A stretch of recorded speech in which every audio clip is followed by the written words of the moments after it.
పెళ్ళైనా పండగైనా వేడుక ఏదైనా పట్టు చీరల ప్రత్యేక వేదిక వారాహి సిల్క్స్.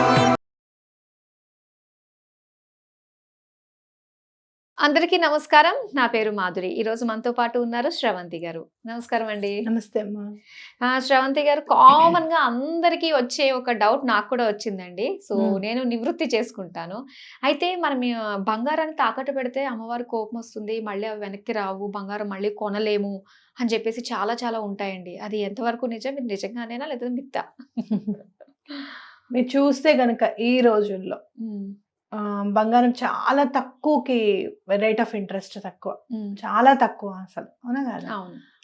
నేనేమంటాను అంటే పర్సనల్ లోన్స్కి వెళ్ళే బదులు బంగారం తాకట్టు పెట్టుకొని తీసుకొచ్చి ఇంటి అవసరం తీర్చుకోమనేది చాలా ఇంపార్టెంట్. అంటే ఇల్లు కట్టుకోవడానికో లేకపోతే రిజిస్ట్రేషన్ అమౌంట్ లాస్ట్లో పెట్టుకోవాల్సి వస్తుంది. అరే ఇది ఎక్కడి నుంచి తేవాలిరా బాబు ఇప్పుడు అని అనిపిస్తుంది మనకి. ఇంటీరియర్స్ అన్ని చేయించేస్తాం, చేయించుకున్న తర్వాత ఇక రిజిస్ట్రేషన్ అనేది గుర్తుకొస్తుంది.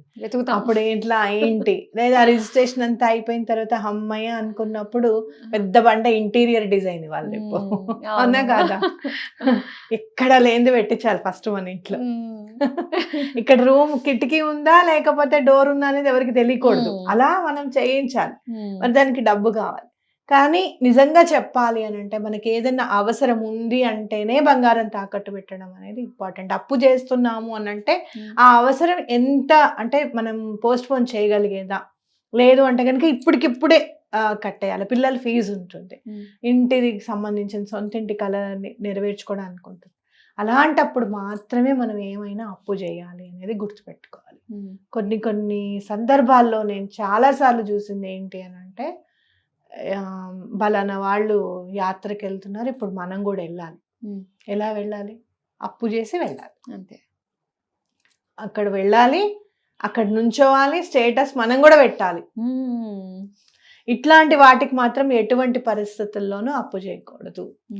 అవసరం లేని దానికి అప్పు చేస్తే ఎటువంటి పరిస్థితుల్లోనూ అమ్మవారి కోపం వస్తుంది, అది మాత్రం పక్కా. ఓకే. అలానే ఎప్పుడైతే ప్లానింగ్ లేని దానికి, అవసరం లేని దానికి నువ్వు అప్పు చేస్తున్నావో ఆ అప్పు తీర్చేది కూడా మన మైండ్ సహకరించదు మనకి. కడదాంలే, ఆ తర్వాత చూద్దాంలే అని అనుకుంటాం. ప్లాన్ ప్రకారంగా అప్పు చేశారనుకోండి, ఇప్పుడు నేను చెప్పాను పర్సనల్ లోన్ బదులు గోల్డ్ లోన్ తీసుకోవడం ఇంపార్టెంట్ అని. ఆ పర్సనల్ లోన్ బ్యాంక్ వాడికైతే కడతారండి, మనకి లోన్ గోల్డ్కి ఎక్కడ కడతారు అని అనుకుంటే అలా కాదు అని భార్యాభర్తలు ఇద్దరు కూడా కూర్చొని నాకు ఇవ్వండి, ప్రతి నెల నేను గోల్డ్కి ట్రాన్స్ఫర్ చేసేస్తాను, లేకపోతే గోల్డ్ లోన్ ఫస్ట్ ట్రాన్స్ఫర్ చేసేసేయండి, ఎట్లా అయితే మనం పర్సనల్ లోన్కి ట్రాన్స్ఫర్ చేస్తామో అలానే ట్రాన్స్ఫర్ చేయండి అని చెప్పడం చాలా ఇంపార్టెంట్. అంటే అధిక మొత్తంలో ఎక్కడైతే వడ్డీ ఉందో అది తీర్చుకోవడానికి గోల్డ్ లోన్ పెట్టుకోవడం కూడా చాలా ఇంపార్టెంట్ అని మనం చెప్పుకోవచ్చు అనమాట. ప్రణాళికాబద్ధంగా చూస్తే కనుక ఒక ప్లాన్ ప్రకారం ఎన్ని నెలల్లో మనం తీర్చేస్తాము ఇది అనేది చూడడం అనేది చాలా ఇంపార్టెంట్ అప్పు చేసేటప్పుడు కనుక. అప్పుడు అలా చేస్తే ఏ అమ్మవారైనా అయ్యో పాపం అవసరం కోసం చేశారు కదా అని చెప్పి అమ్మవారు కూడా సహకరిస్తారు. అదే ఇప్పుడు అప్పు దొరుకుతుంది కదా, అన్ని రకాలుగా అప్పు చేసేసి తర్వాత అప్పుల పాలు అయిపోయిన తర్వాత అమ్మ తల్లి ఎందుకు ఇలా అయ్యింది, ఎప్పుడు బాగుపడతాం, అదంతా అనవసరం కదా ఇంకా. అవును, ఇల్లు కట్టుకునేటప్పుడు తెలియలేదండి, తెచ్చేసామండి. ఎవరిని ఇప్పుడు ఇంకో విషయం ఏంటి తెలుసా, మా చిన్నప్పటి నుంచి కూడా ఎవరైనా ఇల్లు కట్టుకుంటున్నామంటే తొందరగా అప్పిచ్చేస్తారు. పెళ్లి అంటే ఎట్లయితే ఇస్తారో ఇల్లు కట్టుకుంటామంటే కూడా ఇచ్చేస్తారు. ఏ పాపం కట్టుకుంటున్నారు కదా, సరే ఇచ్చేద్దాం, ఏముంది ఇస్తారు కదా రిటర్న్ అని చెప్పి ఇచ్చేస్తారు. అలా 4-5 దగ్గర చేసేసారు అనుకోండి. మీరు అలా అప్పుల్లో ఉన్నప్పుడు నేనేం చెప్తానో తెలుసా, నేను కూడా ఫాలో చేసింది అదే. చిన్నగా చేసుకోండి ఫంక్షన్, 10 మందినే పిలిచి ఫంక్షన్ చేసుకోండి. ఇంపార్టెంట్ ఎవరున్నారు, మీ పేరెంట్స్, మీ మేనత్త వాళ్ళు, మీ పిన్నులు, ఎందుకంటే చాలా ఎప్పటి నుంచో మనని కాంక్షించేవారు, అయ్యో మన వెల్ విషర్స్, వాళ్ళనే పిలిచి చేసుకోండి ఫంక్షన్, అవునా కాదా? అంటే ఏంటంటే ఫంక్షన్కి అప్పు చేయడం ఇట్లాంటివి అనేది చాలా కష్టం. ఒక్కొక్కసారి మనకు చాలా అంటే మనం పెంపకంలో కూడా ఉంటుందేమో అని అనిపిస్తుంది. మా చిన్న పాప నిద్రపోతుంది, దాన్ని ఫంక్షన్ చేయాల్సి వచ్చింది. నాకు కొంచెం డబ్బు కొంచెం తక్కువైంది, వచ్చేస్తుంది కానీ ఫంక్షన్ 10 days తర్వాత నాకు వస్తుంది అనమాట. ఫంక్షన్ ముందు వచ్చేసింది, మనకు తెలియదుగా పిల్లలు ఎప్పుడు మెచ్యూర్ అవుతారని తెలియదు కదా. అయితే ఇంకొక 10 days 15 daysలో అమౌంట్ వచ్చేస్తుంది కదా అని నేను మా ఫ్రెండ్ని అడిగాను, ఇంకొంచెం అమౌంట్ సర్దవా, నేను మళ్ళీ నీకు 15 డేస్లో ఇచ్చేస్తాను అంటే, మా పాప నిద్రపోతుంది. మీరు నమ్మండి, మంచి నిద్రలో ఉంది మా అమ్మాయి. నేను దాని పక్కనే కూర్చొని మాట్లాడుతున్నాను. వెంటనే నిద్ర లేచి, అమ్మ అప్పు చేస్తున్నావా ఫంక్షన్ చేయడానికి? అలా అయితే నాకొద్దు అని అంది. నాకు చాలా ఆశ్చర్యం అనిపించింది. అంటే బాధలు పడినప్పుడు వాళ్ళ మైండ్, అది మేము చాలా కష్టాల్లో ఉన్నప్పుడు అది ఒక 2-3 ఇయర్స్ పిల్ల అనమాట, అంతే. అంటే దాని మైండ్ ఎంత ఇదైపోయిందో చూడండి. అమ్మ అలాంటి పరిస్థితి మళ్ళీ మనకు వద్దు, అసలు నువ్వు అప్పు చేయొద్దు.